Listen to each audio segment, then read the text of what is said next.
Каты авыру белән көрәшеп бүген көндә Йорчалы шәһәрендә дәваланучы Ландыш Гайфуллина ярдәмгә мохтаҗ. Тормышның тәмен белеп яши генә башлаган мәлендә Ландышның һәр көне якты дөньяга, якты көнгә өмет белән үтә. Hürmetli müslümanlar, hürmetli yurttaşlarım, bugünkü xeyriye konserti uyushtirib qaytuvimizning ana tüp sebepçisi bizning indi 10 yılga yakın onkologiya bilan shug'ullanuvchi mening ovuldoshim, ko'rshim Landish Gayfullinaga yordam etish yüzünden uyushtirdik. Bugungi kunda bizning murojaatimiz bo'yicha butun Tatarstan xalqining xeyriye ishlariga yordam bilan Landishga 350 ming акча җыелды.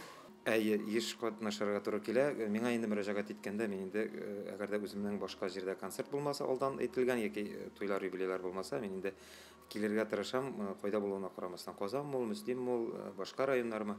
Чөнки Аллаһ Тәгалә бер ул инде күрә барысында үзебезнең кешебездән килә икән, мөмкинчелектән килә икән, без ярдәм итәргә тиеш. Ландыш Гайфуллина яңа Карамал авылы кызы. 42 яшьлек хатын-кыз тормыш иптәшенә, балаларына, якыннарына кирәк. Сабыйларын ятим итмичә, нос һәм яратуы мулдан биреп, үзе баккан балаларын алга табада үзенә үстерергә насыйп булсын иде.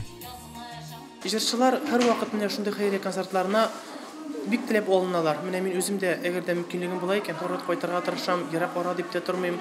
Чөнки бу бигрәк тә Рамазан айларында, Ураз айларында барыбыз өчен дә бик саваплы эш бит инде. Аннан соң менә бүген дә менә минем аерым әйтәсем килә Лилия Карамовага бик зур рәхмәтне. Барлык менә шушы килгән кешеләр исеменнән, катнашучылар исеменнән. Шушы концертка килдек без. Вакытният белән Ландышыбыз саулыксын, сәламәт булсын. Иң кадерле әйбер дөньяда саулык. Бүген без менә Ландышыбызның сәламәтләнүен теләп хәйрия концертына килдек.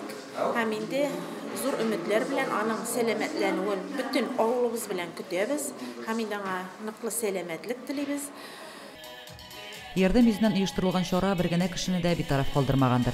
Ознакай шәһәрендә оешып һәм эшләп килүче якташыбыз, автор башкаручы Лилия Карамова җитәкчелегендәге җырлы язмышлар төркеменең концертында Казан кунаклары белән бергә Ландышның авылдашлары да катнашты.